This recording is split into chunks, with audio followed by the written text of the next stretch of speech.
One of the devastating fallouts of the pandemic has been a setback to the fighting against global inequality. Pandemics should be the great equalizer, as infectious diseases seem to blind to a nationality, race, class and creed. But COVID-19 has been increasing global inequality. Will this only get worse? If and when a vaccine for the coronavirus is found, will the world be divided between the have and the have-nots? My colleague Sarah Jacob spoke with Fareed Zakaria, author, journalist and commentators on international affairs. Listen in. When we talk about inequality, one of the most contentious issues staring us in the face will be the distribution of a vaccine whenever we have one, because then the world will be divided along a new fault line, right? You have the haves and the have-nots. Will that determine inequality going forward?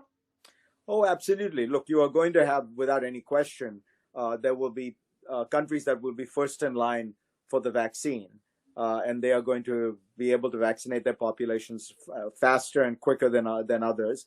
My hope is, and I will certainly argue very vociferously for this, that we recognize that as an act of sensible international public policy, we make sure that people get vaccinated everywhere on a relatively quick basis, but also as a matter of morality.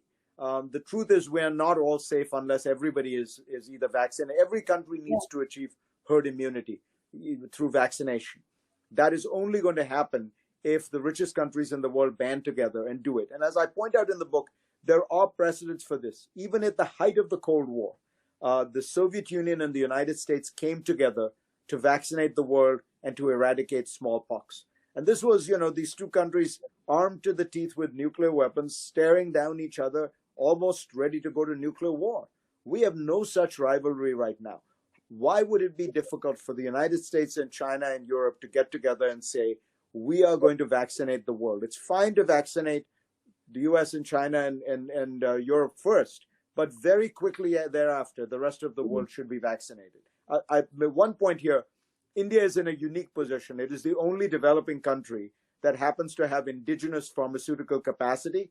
And so there's a very good chance India will be among the first countries that will be able to vaccinate itself, because very likely one of these early vaccines will be Indian.